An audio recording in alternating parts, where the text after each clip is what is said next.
불안의 글로벌 금융시장 돌아보는 마켓남의 아침 회의 25년 3월 11일 화요일 아침 회의입니다. 먼저 주식시장 보고 가볼게요. 우리나라 코스피는 소폭 반등했죠. 0.27% 반등하는 모습 보였습니다. 코스닥은 소폭 빠졌고, 코스닥은 좀 계속 좀 빠져나가는 모습인데, 아무래도 일단 제 생각에는 지금 요새 홈플러스 얘기도 있고,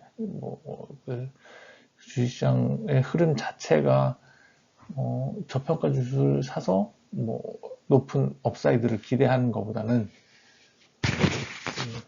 튼튼한 애들 사는 게 더 먼저인 장이 아닌가라고 생각이 돼서, 그래서 코스피가 좀 더 상대적으로 양호한 모습 보이고 있다라고 생각을 합니다.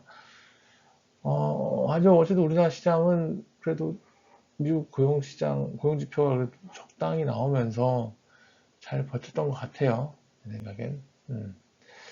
하지만 항생은 많이 빠졌죠. 그동안 많이 올랐던 거에 대한 반작용인가요? 특히 테크 여기에 대한 게 좀 전반적으로 좀 분위기가, 중국은 그래도 그래, 괜찮다고 할 수 있지만, 글로벌리하게 좋다라고 얘기할 수 있나요?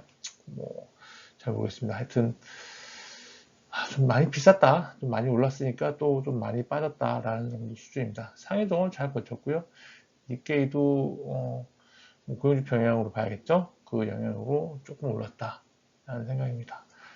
그런데, 그거가 지나고, 이제 밤사이, 나스닥 4%, S&P가 2.7% 빠지는 모습.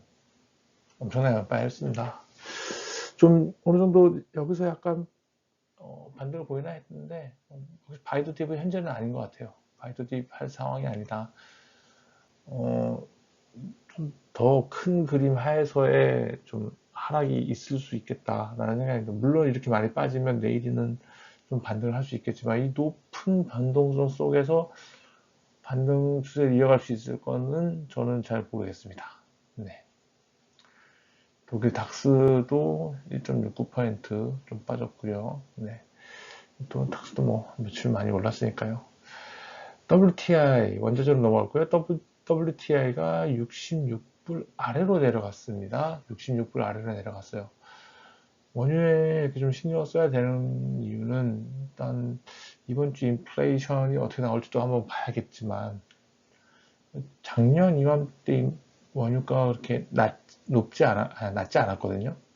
그래서 아마 상반기로 갈수록 작년 원유 대비해서 유가가 많이 하락한, 상대적으로 내려가게 되고, 그렇게 되면 결국 인플레이션이 YOY 기준으로 역기조 효과, 하락하는 효과를 보일 수 있습니다. 그래서 인플레이션 우려가 자연스럽게 사라질 수도 있다라는 생각.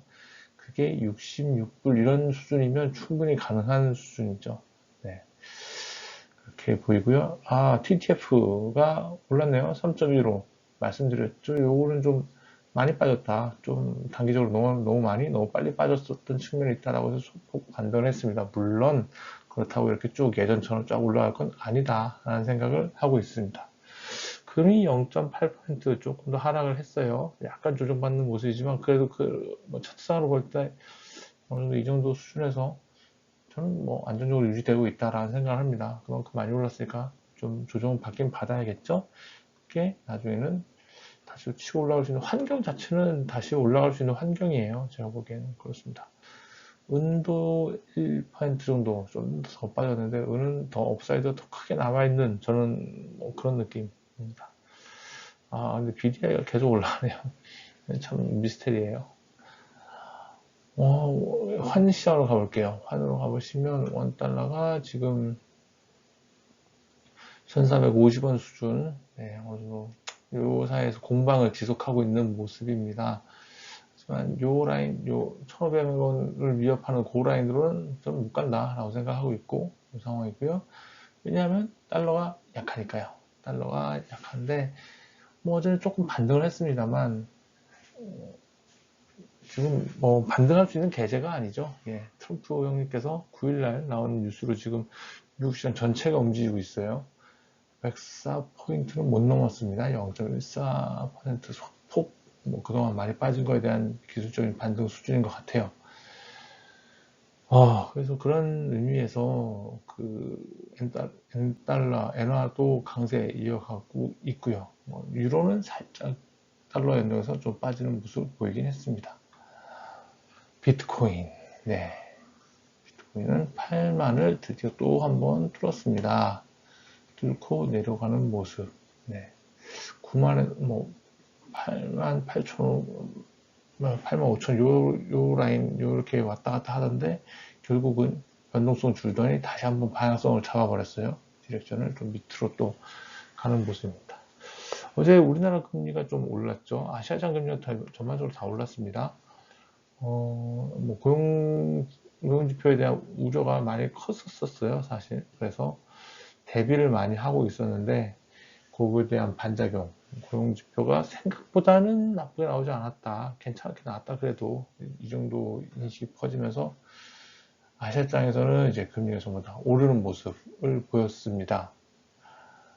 금요일날 좀 빠졌었죠. 금요일날 빠졌던 걸 돌리는 모습이었는데, 자, 다시 방향 잡아주네요. 미국채 2년 9.7bp 하락, 9.7bp 하락했고, 미국채 10년 8bp 하락하면서 다시 4.2%대, 미국채 2년은 4%를 뚫고 내려와 버렸습니다. 기준금리 기대 인하가 좀 더 확대되는 모습이고요. 왜냐하면은 트럼프 때문에요. 트럼프가 말씀을 하셨죠. 네, 그 내용도 한번 다시 또 얘기를 해볼게요. 네, 경기지표 보실게요.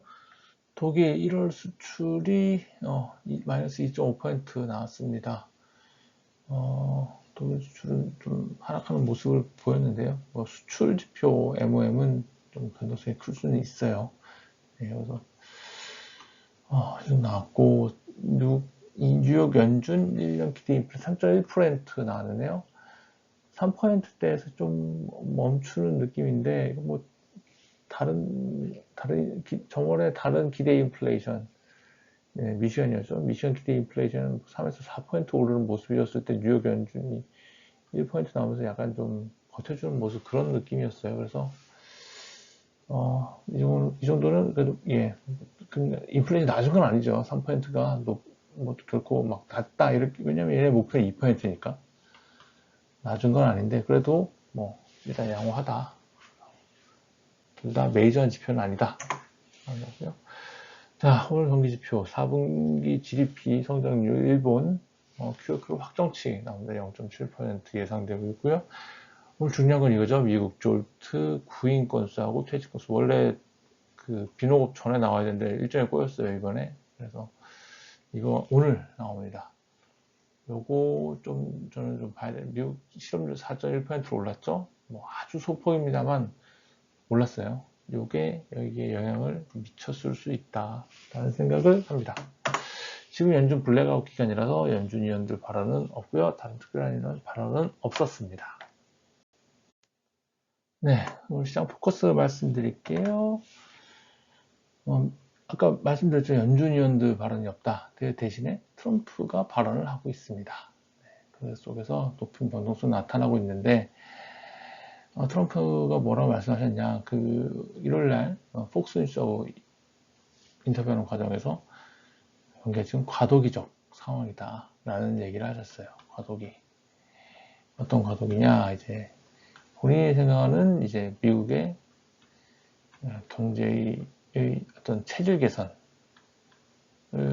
하는 과도기다. 그래서 혼란은 일부 나타날 수 있다. 하지만 결국은 좋아질 거다라는 얘기죠. 자, 이 과도기를 얘기하는데 그럼 트럼프 행정부가 궁극적으로 원하는 바는 뭐냐? 이렇게 이걸 알아야 돼요. 왜냐하면 지금 여러 가지 발언 때문에 높은 변동성이 나오고 있다. 변동성 속에서 어떤 채널을 가져가느냐, 이렇게 그 가운데로 흐르는 채널인지 아니면 올라가는 채널인지 내려가는 채널인지를 봐야 될 것 같은데 지금 일단 뭐 결국은 이거다, 올라간다 라고 하지만 지금 일단 당장은 내려간다 라는 거잖아요. 예, 그래서 요거 감수하겠다, 내려가는 채널 감수하겠다 라는 거고, 이를 통해서 원하는 건 뭐냐, 저는 개인적으로 트럼프 행정부가 원하는 건 레이건 시대를 얘기하는 것 같습니다. 레이건 시대를 얘기하는 것 같고, 이때 기업 미국 기업들 강했죠. 미국 기업들이 잘 나가던 시절이었어요. 그리고 국민들은 소비가 뭐 잘 나오고 소비가 막 폭발하던 시기였고, 그리고 안정적 생활이 가능했어요. 그리고 여기에 필요한 건 주거의 안정이었죠. 그리고 기업들이 돈을 잘 벌어서 국민들에게 이제 임금을 많이 주는, 그리고 그 과정에서 세금은 엄청 낮았었습니다. 레이건 시대. 이런 부분들을 궁극적으로 추구하는 거 아닌가라는 생각을 합니다. 그래서 그러기 위해선 정부 부채를 줄여야 되고요. 왜냐하면 민간이 돈을 써야 되니까. 거기서는 딜의 버릇이 나타날 거고, 그 과정에서는 부작용이 나타날 수 있다라는 것 같습니다. 자, 이번 주까지는 경제지표 시간, 인플레 아직 남았어요. 인플레하고 오늘 졸트 나와 있습니다. 자, 현재 상황에서 소나기는 피해야 되지만, 각자의 타겟은 각자의 투자 텀 하에서는 정해져야 하지 않을까 싶습니다. 감사합니다.